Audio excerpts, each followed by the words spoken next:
Bet and breakfast on a Saturday morning. What is good, people? Ben Heisler with my guy Donovan Smoot. We are going to be here for the next 30 minutes or so going through our favorite bets of the day. That, of course, in the best bet segment coming up a little bit later on in the show. We've got a fun set of NBA games to dive into coming up in about 15 to 20 minutes. Game 3, you had two underdogs win outright last night.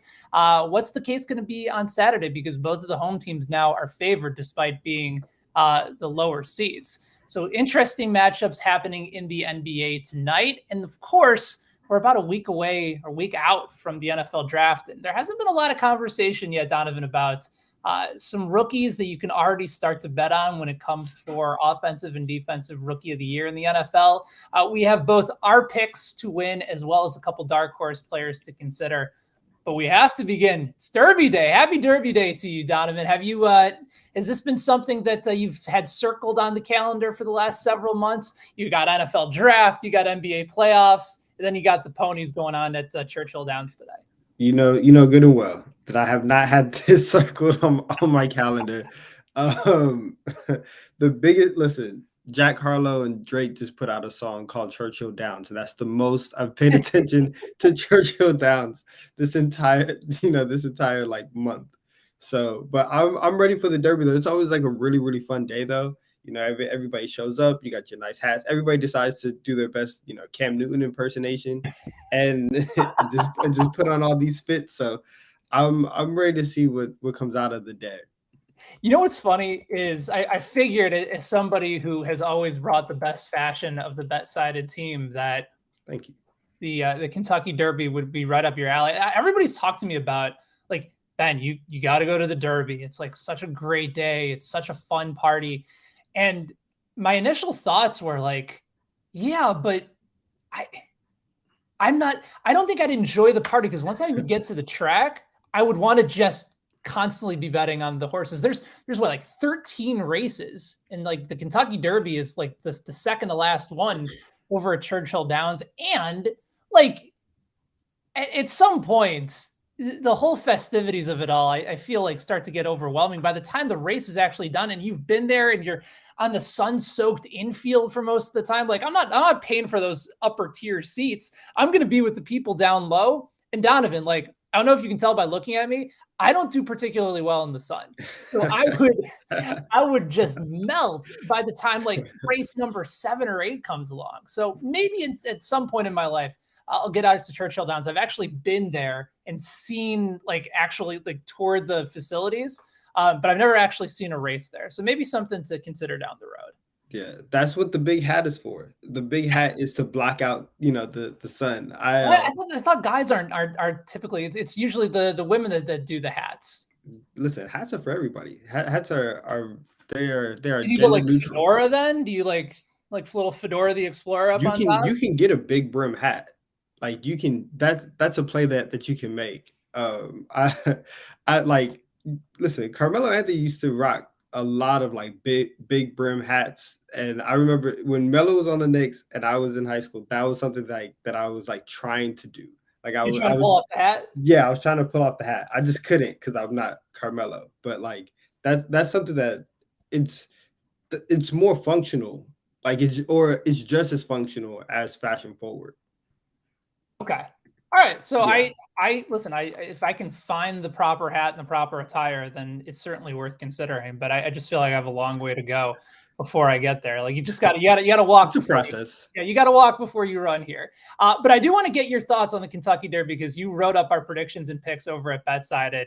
A lot of really intriguing odds. They're certainly starting to move. Zandon currently the favorite over at plus 300, Epicenter at plus 350. So tell me initially, like as you were putting this piece together, what stood out? Were there any particular trends that might have caught your attention initially before we dive into picks? Yeah. So one of the trends that really popped out to me was that, the horses that are getting the inside post, right? Yes. From post 1 inside the first 3 posts, post 1, 2, and 3. They're one for 102, right? since like 1986 in terms of winning the Derby. So most of the times you think like, okay, if I can get the inside track and I can, maybe have some sharp returns, I can have a bit of an advantage. That's actually not the case. And so it seems that the further inside you are, the more it just disqualifies you from being there. And so we've had like, I guess since 86, nearly like, 40 something years of history that does that. However, I chose in my write-ups and my trifecta picks to buck a lot of the trends. Okay. Yeah, and so I'll go there because so my trifecta picks, and so like the trifecta bet is, so you not obviously, like you said, there's so many bets that you can make. You can obviously like bet on the winner, but the trifecta pick is more like you can just bet on one, two, and three. So Hmm. you can either go the hard trifecta where you pick specifically first, second, and third, win, show, place. Yeah, one place show, and then Yeah, you can box it, which is yeah, where you can get him as long as you get him in any order. You're good. yeah. And so I have Epicenter, Mo, Denegal, and Barber Road as my trifecta picks. I'm gonna box them. And so those are my three horses with Mo Denegal, who's plus 1,000, 10 to 1 odds. I have Mo Denegal winning the Derby today. So Denigal is interesting because he does have that inside position. Like he's number Yeah. one when it comes to like getting right on the inside track. And like you said, like it's a very tough place to be able to win from. But the last horse in that number one position, like it's been done, like you said, it just hasn't happened in a long time. But the last horse to win from that number one post position was Ferdinand back in 1986. And one other thing to consider as well is that the favorite in the Kentucky Derby like has won the event in 6 of the last 9 races. But over the last 3 years, the last 3, and this is from my old buddy Frankie Tadeo over at Sports Illustrated, the last 3 post time favorites have all been defeated. So that for a while you just had nothing but favorites winning the Derby, and in the last 3 years, have been able to buck that trend a little bit. Yeah. And so that's why, like, if you notice, like Zandon's not there for me. Just because I think that's the trend that I'm really, really gonna ride with in terms of not being on the favorite, because like it's horse racing. There's a lot of stuff that can happen. It's a 2 minute span. It's a race. Like anything can go happen. Somebody can have the best day of their life. And so placing a bet on somebody who has a little bit more value just makes a little bit more sense. Right. And so Absolutely. and so like that's why like epicenter is plus 350 to Zandon's plus 300. There's a little bit more value there.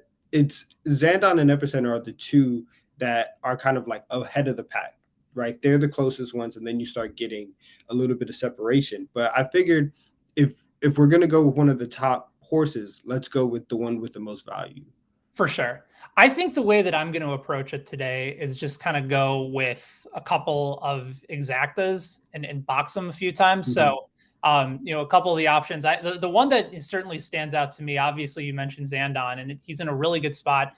I do think this is an opportunity where maybe he doesn't win, but at least in a box, you cover yourself a little bit. So I'm probably going to box Zandon, the number 10, with number 6, Messier.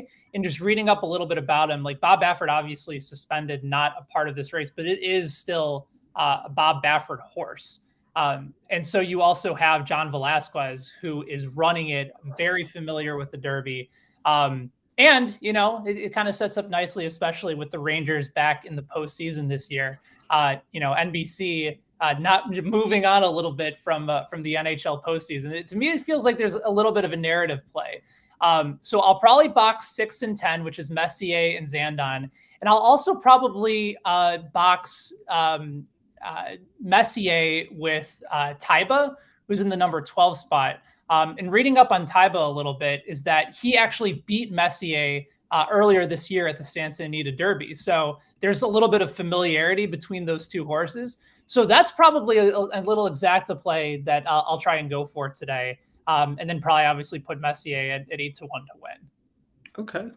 Listen. I think that's a very solid play. I think if you talk, especially like boxing picks, you just have to give yourself a chance in like you're already covered because you don't have to get them in the exact place.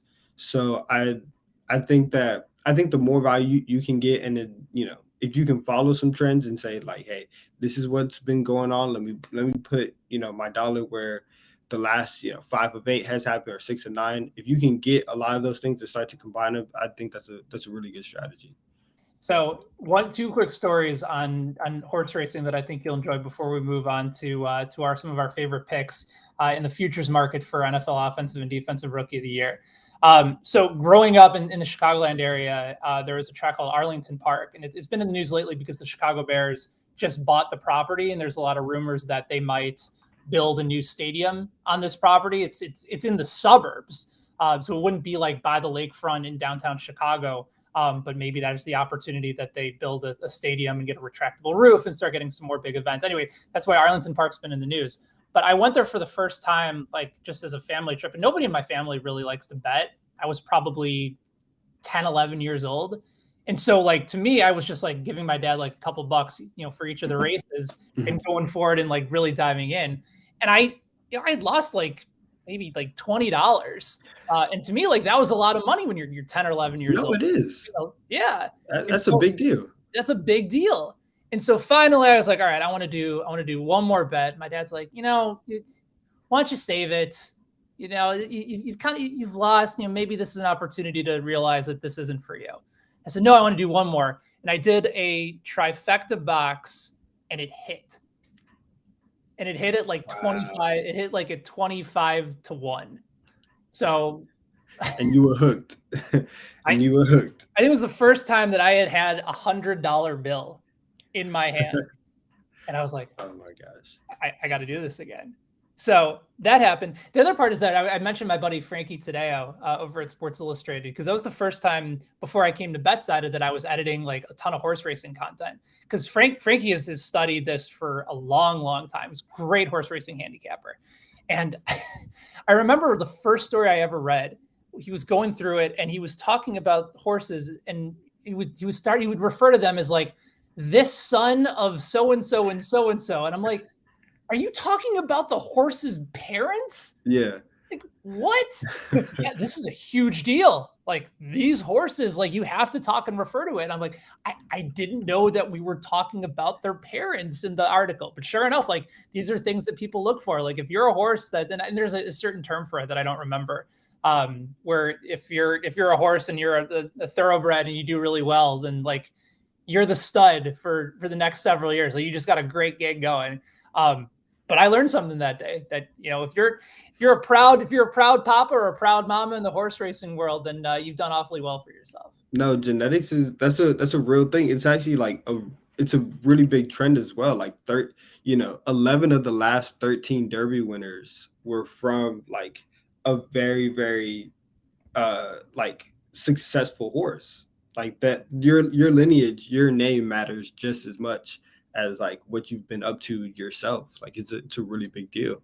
Yeah, and for anybody that's watching on the stream today, if you can tell me the name of whatever it's called for whatever a horse that's basically in charge for after they're done racing to just go and breed other horses, by all means. So I don't have to look it up. But let's transition a little bit into some NFL futures, because Rookie of the Year is out and about at several different sports books, and you and I were going through some of the consensus odds, and there's some value plays I think right now if you kind of evaluate the market correctly. So I'm curious. We'll start with yours. I want you to give me a pick starting on the offensive side for both just your pick to win it, and then also maybe a dark horse candidate that we're not considering as of yet. Okay. So my pick right now is Chris Olave for the Saints. I think that the Saints clearly, and we were talking about this before, the Saints clearly made a big play going up to go get Olave. And I think coming back this year, you still don't know if Michael Thomas is going to be back. You don't know what his relationship is like with the team. And everybody thought that Marquez Callaway was going to be the number one receiver last year after that like amazing preseason that he had. And he just never happened. It never happened. Traquan Smith, it never happened. Like you have a whole bunch of guys on the outside that you just can't count on right now. But you go look at Olave. He ran sub 4.40, right? 4.39. He's 6 feet tall. You see all these highlights of him. He's so acrobatic in the air. He's gonna be like, even at 6 feet, he's still like a red zone, a real like red zone threat to just go up and make a play. So I think on the scoring end, he's going to be big, and also like James is coming back this year. He's going to be able to be just a little bit solid. You still have Alvin Kamara in the backfield as well as Mark Ingram. Like you have pieces there to where we're not just going to load up the defense and just shift it to wherever Olave is. And so he's still going to be in a position where you can just get him the ball in space and make plays. And I think at 10 to 1, right? At plus 1,000, that's really, really good value, especially for a wide receiver. I like Olave quite a bit, just because I think, especially if you're looking at the position, like wide receivers have won it over the last couple of years. Like you're looking for volume and you're looking for consistency, and you know that the Saints need that right now. And somebody like Olave, like who I initially figured that the Saints might have a shot at possibly the way that the board was setting up. Like they needed that guy that was going to be a really solid possession receiver that can play both inside and outside, because we just don't know what the situation for Michael Thomas is. And obviously, if they move on from him, he's somebody that is going to immediately catapult. Like right now, Kenny Pickett is your favorite for offensive rookie of the year. And I think it's just because of the position that he plays, but he's not going to start the season. It's still going to be Trubisky there. So to me, there's not value on the quarterback spot. It's probably finding an immediate impact wide receiver, and Olave certainly fits the bill there. Yeah. And you talk about like immediate impact. And that's the reason why I'm picking this next player as my dark horse. I'm gonna go James Cook for my dark horse offensive rookie of the year. Like Right. He's 16 to 1, already second on the Bills depth chart for running backs.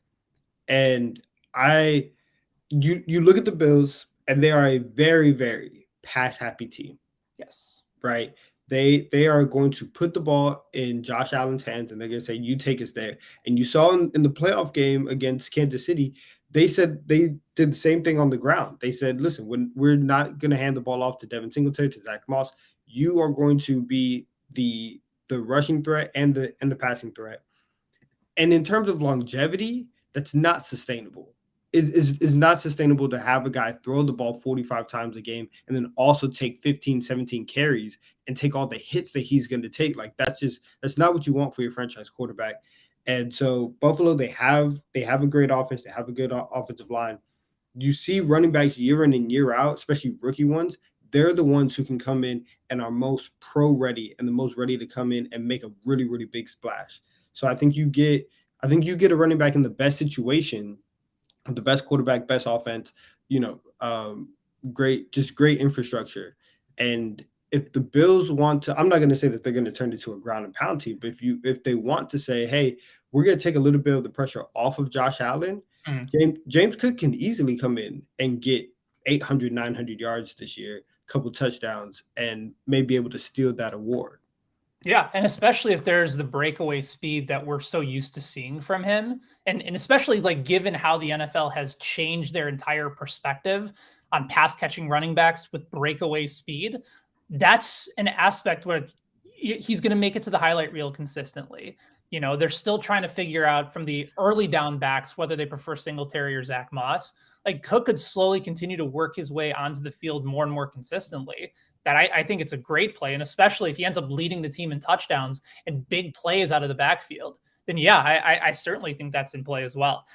For my picks on the offensive side, I like the Olave pick as well. Both of mine kind of feel like dark horse picks.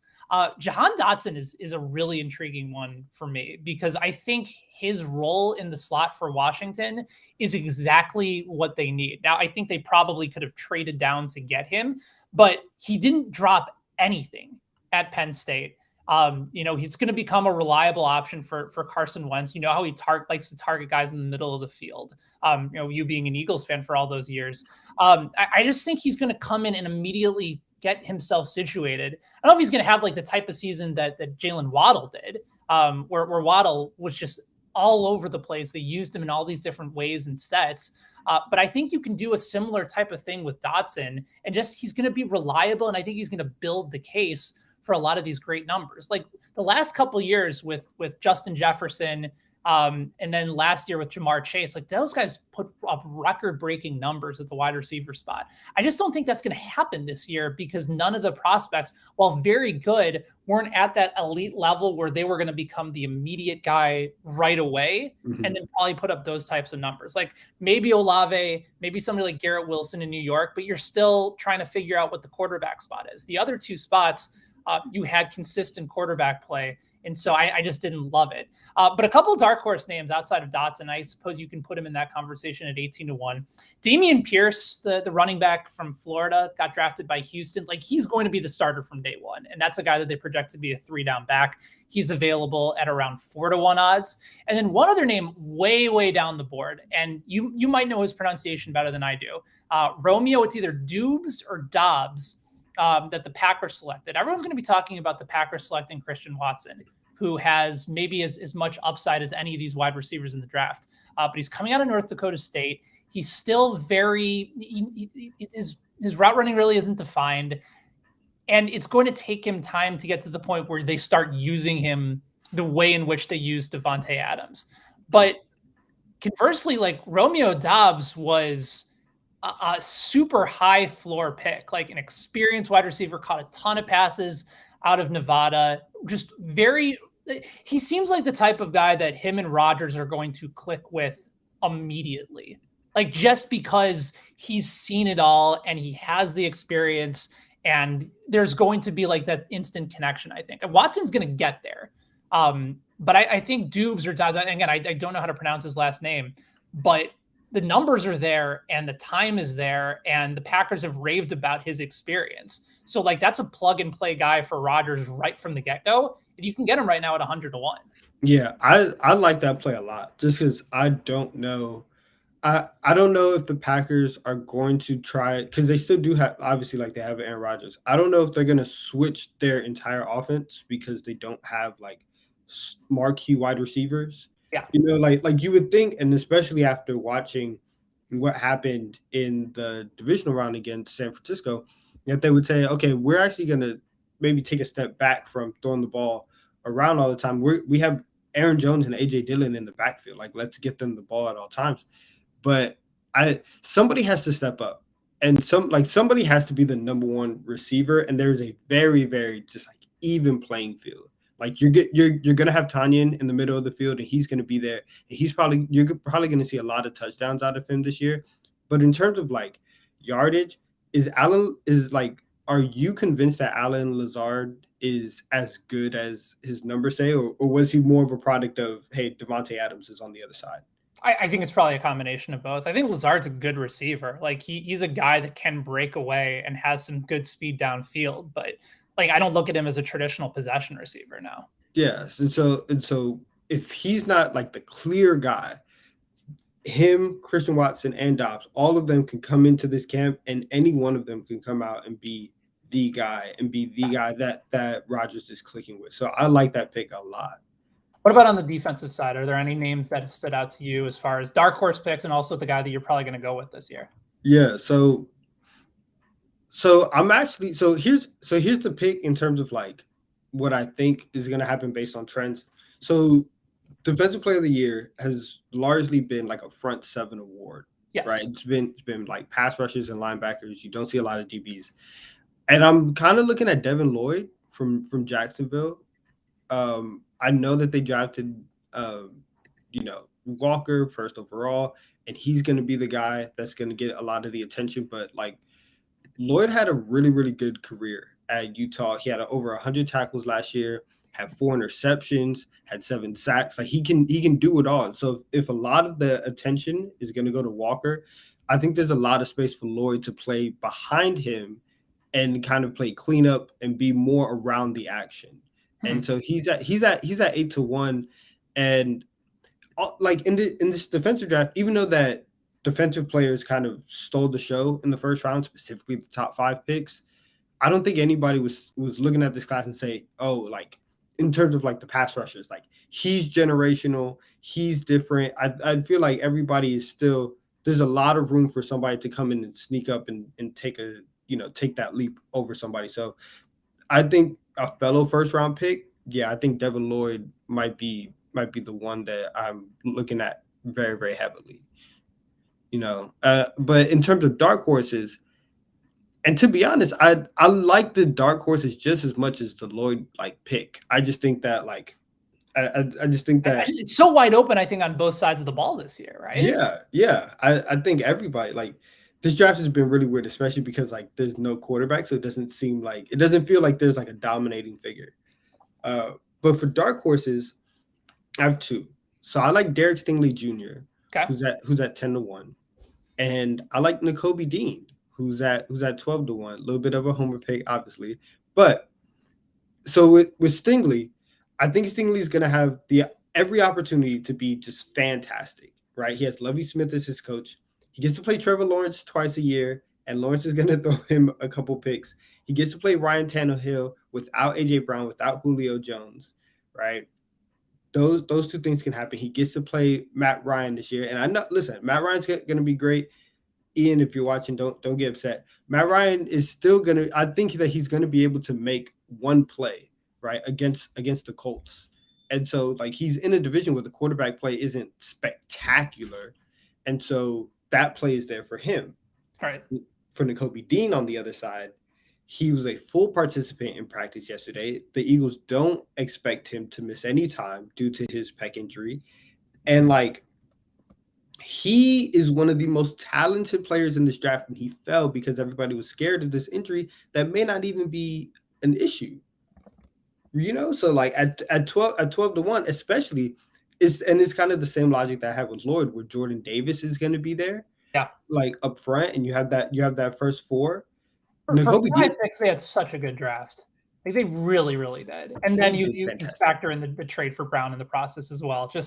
Eagles fleeced a lot of teams this year. Hey, listen, we're going to be fantastic. But like I told Ian, for Howie Roseman, if you can't draft him, trade for him. And as we've seen with the Rams, I'm 100% in favor of that strategy. Listen, a bird in the hand is worth two in the bush. I would rather take this Pro Bowl wide receiver than take a chance it might miss on another first round receiver. So Nakobe Dean, Derek Stingley Jr., Devin Lloyd, those are the three guys I'm targeting this year. I like it. I like it quite a bit. And Stingley's interesting because I actually have a dark horse pick that's also in sort of a similar vein as that with Lovie Smith. So okay.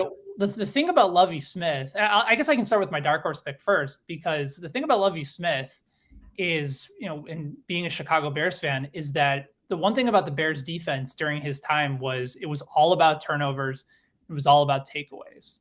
So if Stingley is able to get a handful of interceptions and play physical, and that whole entire defensive mindset changes to the point where on every possession, even in practice, the way that Lovie Smith would coach these teams is that even if a wide receiver dropped the ball, the defense had to swarm to the ball every time. If it was an incomplete pass, if it was just the guy put the ball down, the defense had to have the mindset of constantly picking up the football, because you have to train yourself. Yeah. If I see a football on the ground, I'm going to go after it and I'm going to take it. See ball, get ball. See ball, get ball. Yeah. Yeah. And so Stingley kind of fits that mold, right? Really physical corner, someone that's going to play a lot of press coverage, man coverage. So I like that pick quite a bit. And Houston's going to be attacked through the air. So he's going to have plenty of opportunities to make some plays. He'll give up some touchdowns too. Again, it's a product of that style of defense where, you're trying to go for some takeaways. You want to make sure that there's nothing over on top of you. So he'll give up some plays as well, but I think it's going to be somebody that likely gets involved. I'm going chalk here for my favorite play. I think Hutchinson is going to have a really nice season in Detroit. Okay. Again, you talked about the division that Stingley is in. Who do you go after other than Rodgers? Justin Fields, who I'm still high on, is not getting much help from Chicago. This isn't a full rebuild year. Minnesota's trying to figure out what their quarterback situation is going to be. And the Lions, having the second worst record in the NFL a season ago, are going to get a much easier schedule this year. So Hutchinson, right from day one, he's they were ecstatic. Like there was a report that the NFL was mad at the Lions because they turned in their draft card too early and didn't allow for any sort of drama. Yeah. So I think just right from the get-go, they're like, see quarterback, get quarterback. And I think this is somebody that could potentially have double-digit sacks in his rookie year because they're going to use him that way. And I think the Lions have also done a good job of building from the offensive line and defensive line out. They're still not a good team, but they're going to be improved this year. So I think Hutchinson probably makes sense. Kyle Hamilton, you mentioned that defensive backs don't typically win the award, but he was the highest graded player for most people in this draft, goes to Baltimore, which couldn't have been a better situation. I think he's worth a sprinkle at 8-1. But in a similar vein to how you mentioned Stingley Jr., Kyler Gordon, the second round corner out of Washington, who went to Chicago. Again, Chicago's defense is going to still be halfway decent this year. He's on the other side of Jalen Johnson, who's already been a really good corner in the first couple of years of the league. His coach at college, Jimmy Lake, said in an interview in Chicago that he's the most athletic corner that he's ever coached. And he coached Marcus Peters and he coached Aqib Talib, like over the course of his career. So like that stands out. And the Bears, in a similar vein, Matt Eberflus is from that Lovie Smith, Tampa 2 style of take the ball away. Like that's another guy that's going to have to make a lot of plays, and he's going to get targeted early because Johnson has proven himself to be a very good corner. So again, it's about the plays and it's about the takeaways. And so if both of those guys end up being used and take advantage of those situations, they're going to get some recognition right away. So Kyler Gordon at 30-1 to me is a dark horse pick, and then Aiden Hutchinson at the top, the favorite as far as my defensive players, defensive rookies of the year. Yeah, I like that a lot. I like the fact that we're getting the corners involved because, outside of so Marshawn Lattimore won in 2017 and then Marcus Peters won in 2015. Peters won off of what we're saying. Peters was a ball magnet, right? Yes. He was playing unbelievable in Kansas City. He was playing for interceptions and he was getting them, right? And so like if you can, it's kind of like the same thing with that we saw last year with Trayvon Diggs, where he was a Defensive Player of the Year candidate for a majority of the season. If you're going to take those chances, but you get the interceptions, it makes up, like statistically, and like the analytics say, the interception is worth it. It's worth the turnover, and it's worth like the extra, 50 yards that you're going to give up that day. So if these guys can go and start making those turnovers and get their offense back the ball, that's for sure like a very, very advantageous thing for their case. No doubt. All right. So we've covered NFL draft. We've gone over the ponies for anybody that's just joining us a little bit late in the show. If you are watching, by the way, on YouTube, not only can you go back to the beginning of the show if you want to go through some of our favorite picks for the Kentucky Derby, as well as the offensive and defensive rookie of the year. But make sure you go ahead and subscribe to the show. Bet and Breakfast is live every Saturday and Sunday at 11 a.m. Eastern. Donovan and I are both Central Time, so most of the time we like to just refer to it as 10 o'clock. You can make sure that you guys catch this. And then Monday through Friday at 4 p.m. Central, 5 p.m. out of the East Coast. Daily Bet Slip is live as well. It's our daily weekday betting show where we go over all of our different picks heading into that night of betting. So all 7 days a week, we have betting content for you both live here on Twitter as well as at YouTube. So make sure you guys go ahead and subscribe so you never miss any opportunity to weigh in with us whenever we're going live. We got a couple games on the NBA slate today, Donovan, that I'm very excited about. We saw last night both underdogs win outright. And win in fairly convincing fashion. You had Dallas get it done in Game 3 against Phoenix. Conversely, Joel Embiid came back, played a little bit of the Cape Crusader for the 76ers in their win over Miami. The slate today doesn't really reflect a similar type of vibe, even though they're the lower seeds are at home. You have the Bucks as 1.5-point favorites, Boston plus 105 on the money line, small total in this game of 212. And then in the late game, you have the Grizzlies going to Golden State. Golden State 7-point favorites heading into Game 3. If you want the Grizzlies on the money line, you can get them at plus 240 and a higher total there of 225. So let's start with Game 1. Celtics Bucks. Are you looking more towards the prop side? Or are you looking more towards a side or a total? How are you handicapping Game 1 today? So when this line came out, the Bucks were actually 3-point favorites, and it has moved down to Milwaukee minus 1.5. I'm still very much on the Bucks. I think I had the Bucks in 7 coming into the series, and after the first 2 games, I like Bucks in 6. I think they get it done even faster. And my best bet for the game, and we can get into that a little later. But the way that I'm seeing this like whole series play out is like Giannis still isn't playing well. He's not shooting well. He's Yeah, not shooting right. well. He's doing everything else well. He's not shooting well.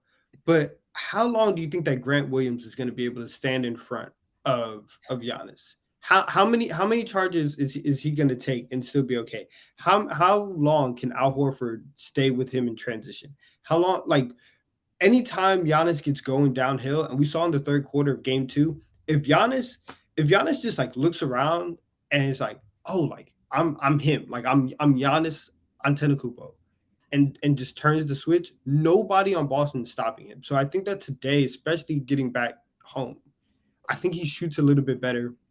He's shooting 38% from the field right now. If Giannis shoots 45%, even with all those shots being at the rim, the Bucks have this very, very easy. I think that they have it, in the bag. I don't know if Boston has figured out a way to counteract what Milwaukee's doing defensively. They still can't score in the paint, and that's still like a very, very big problem. So I think Milwaukee has a very big advantage today. So I like that pick for Milwaukee as well. They've always been a team, especially during the postseason over the last year or so, of taking a couple games to make adjustments. And then when they make the adjustments, they end up executing them almost flawlessly. You think about the NBA Finals against Phoenix, being able to figure out what they need to do to slow down Chris Paul and company, be able to play even better defense, get the ball consistently in Giannis's hands. So I think Giannis's prop totals are definitely something that you're going to want to consider today. And you're right. Like at some point, they're just going to let him go to work, and they're going to if Boston doesn't change or adapt or start doubling him. Like it can't just be Grant Williams, right? Like it has to be a double team, and they need to force other guys to shoot. Right now, Milwaukee has not been shooting the three ball well. They made a total of 3 3-pointers in game two. Conversely, Boston made 20. Milwaukee's been one of the better better 3-point shooting teams in the NBA all season. Like they're going to push pace. And we just haven't seen it that much because Boston's done a good job on them. I think Milwaukee back at home starts feeling a little bit more comfortable behind the 3-point line. And especially that's going to open up looks outside if Giannis is more dominant inside. So I think feeding it to Giannis, getting him going early is going to push a lot of these defenders to try to help inside. And I see Milwaukee pulling away because I think the 3-point shot's going to go down. So I'm with you there. I like him at -1.5.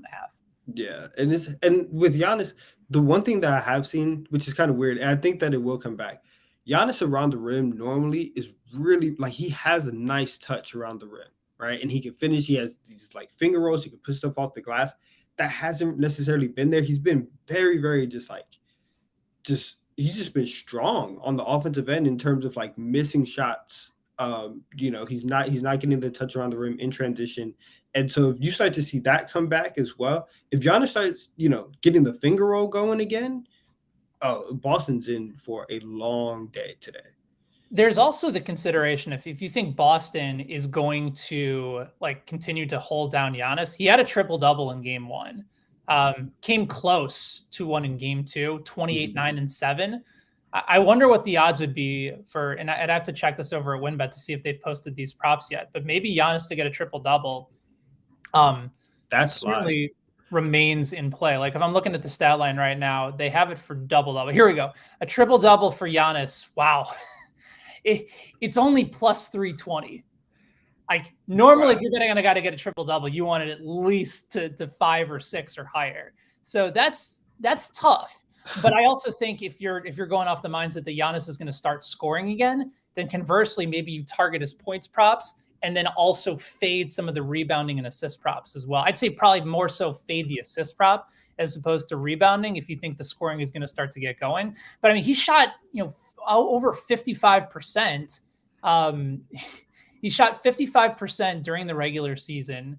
And then in the postseason, the last 2 games, it's been 36% inside, 40.7% in the game against Boston. So you need to get that going. And in the game 5 win against Chicago to take, 4 games to 1, he shot 73.3% from inside the range. So you need him to get going because that's the Giannis that you expect. Yeah, this is going to be a Giannis game, and also to compare, so like Giannis at plus 320 for a triple double.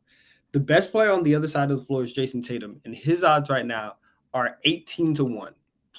Are 18-1 to get a triple double. Like it's insane just how live Giannis is to get that line. So I think everybody is waiting for like that explosion from Giannis to have the complete game, and I think we get that today. I think so too, but again, I think the explosion comes at the expense of the triple double. You know what I mean? Like I Yeah, think the yeah, assists probably go down. Like he probably finishes with like 36, 12, and 5, which just, okay, yeah, that's just fine. stupid numbers. All Oh right, so my that's goodness. game one. Let's move into game two for tonight with the Golden State Warriors. They're now at home against the Memphis Grizzlies. That game split. That series is split at one apiece. With the Grizzlies having a pretty convincing victory in game two, and John Morant basically saying he played the fourth quarter without being able to see out of one eye. Conversely, you can make an argument that the Grizzlies should be up 2 games in this series, but Golden State back at home now, Donovan, is a 7-point favorite. Grizzlies are a plus 240 money line underdog with a total of 225. If you think the Grizzlies can continue to hang with Golden State, plus 240 is intriguing. But as Peter and I talked about, I think last Sunday on Bet and Breakfast, both of us thought that because the Grizzlies had an inability to really put the Timberwolves away and had to constantly find a way to come back in a lot of these different games, that Golden State would probably be able to beat up on him. So far, it hasn't been the case. It's been very, very shocking. Seeing just how well, considering how everything has played out, it hasn't been shocking. But in the grand scheme, like when I, take a step back, and this is not how I saw the series going. I will say that for today, for Game 3, and as much as I like the Warriors, and again, I've told you I think that the Warriors are going to the finals. +7 is too much. Or -7 is too much. I don't think that there's a way that they blow this game out by double digits. Like Memphis is here, and Ja's here, and without Gary Payton there is a lack of perimeter defense Yes. on Ja Morant and on everybody that it's going to be missed. Right, Jordan Poole can't guard him. Klay Thompson cannot guard him. Steph Curry cannot guard him, and like Draymond is eventually going to poke him in the other eye, and like he might get kicked out again. So defensively, I don't know how they stop Ja. You just kind of just have to back off and hope that he misses all these threes. But I think +7 would be the play. Grizzlies +7 is probably the way to go today. Let me give you another one, not necessarily spread or total. I would target Golden State in the first half at -4 because the sense of urgency is going to be there. I think coming back home, you need to put on a statement. And we've also seen how many times where Memphis and John Morant just inconsistent in the first half, like not getting their offense in rhythm. Defensively, they let up too many easy buckets. We saw that so many times with Minnesota. Golden State, is not a team that is typically pushed around, and they've been pushed around in this series. So only having to cover 4 as opposed to the 7 for Golden State feels like an opportunistic time, especially the Grizzlies' MO of just starting first halves with a little bit of inconsistency on offense, having shots not really be able to fall. And then, in the second half, if Ja is able to get himself going and really start to pull away, I think Golden State can easily cover that 4, especially if they come out and they start making shots right from the get-go. It's just a matter of whether or not they really put their foot on the throat of Memphis. Yeah, I think that might be the play. I'm looking at the Game 2 box score, and you have Klay Thompson, who goes 2 of 12 from 3. Andrew Wiggins goes 1 of 7. Steph Curry goes 3 for 11. Jordan Poole goes 1 for 6, right? And they end up on the night shooting 7 for 38, 18% from 3. That's not going to happen again. I think especially at remember, home. Dylan Brooks is out for Game 3 as well. Well, I know how you feel about I mean, the joke. They might be, Golden State might be better, or Memphis might be better without him because he was playing terribly as well. So I kind of want him on the floor because if D'Anthony Melton is shooting the way that he is, the Grizzlies are great. Yeah, hard to I, take him out. yeah, I like the first half play though. I think that's very interesting. I think Steph is going to come out and have at least a good first quarter shooting wise. Hopefully Poole can do the same thing, but I'm with that. If you play it, I'll play it. Okay, all right. Let's do We it. got to play. We got a couple that we can go off of for today in the association, which means it is now time for best bets of the day. I'm going to kick things off. We were talking NBA, so Donovan will go first in the NBA, and I got a Major League Baseball under that I'm very intrigued by. Always excited for baseball unders and unders so far in baseball. So Donovan, who do you like as far as NBA best bets go for today? So I'm looking at a spread, but I'm looking at an alternate line. I'm taking the Bucks minus 3.5. Right. So this is bigger than what they opened as. Right. They're currently minus 1.5 right now. Yeah. Currently minus 1.5. The line opened at -3. I'm taking it minus 3.5 plus 120. Listen, this is very, very. When I tell you that I'm very confident in Milwaukee winning this series and winning this game, I am very, very confident. Because for Boston, I look at them and I'm just like, yo, I want to see what you guys are like if you're not shooting 65% from three. If every single shot is not falling in, if you're not just taking heat checks for the first 20 minutes of the game, let's see what's happened, right? Because so the Celtics shot 65% in the first half of game 2. They end up going up by like 25 or something going into the half. Every other half has gone like this. Game 1 first half, Celtics shoot 35% from three, which is league average. The Bucks win the half. Game 1 second half, Celtics shoot 36%. Again, league average, Bucks win the half. You go game 2 second half, same game. Boston falls off from 65%, go cold, 30%, Bucks win the half. If they are not shooting like they are on fire in NBA Jam, the Bucks are winning every single half. They can't beat them if they're not firing on all cylinders. So This is very, very easy to me. And so I think that they come back to earth. They shoot somewhere around 36, 37%, and they get beat tonight. And that's where my best bet is. And I love that I could get plus money on it. Yeah. I think especially if you're not concerned, it's going to be a close game. And again, like especially if it's between 1 point, 2 points traditionally in an NBA game, I'll usually try to be able to either play around with an alternative line or just go money line. Only because I feel like it's always going to be in that 3 to 5 range because of free throws at the end. Like it's just so rare a lot of the times where it's just 1 or 2 points that end up being the deciding factor. So Bucks minus 3.5. Yeah, if you believe that it's going to be fully in control for Milwaukee, then yeah, that makes sense. And even if it does end up being a little bit close, if Milwaukee can close it out and Giannis makes some free throws down the stretch, then they're going to be just fine. As for my best bet of the day, I'm going to a Major League Baseball under, but it's a first half under. It's the Toronto Blue Jays. They're at the Cleveland Guardians. You have a pitching matchup, or I said first half under, first 5 under of 3.5. The pitching matchup today is absurd. Kevin Gausman, Shane Bieber. Bieber currently the AL Cy Young favorite. Although necessarily it hasn't been because of his numbers this year. They've been good.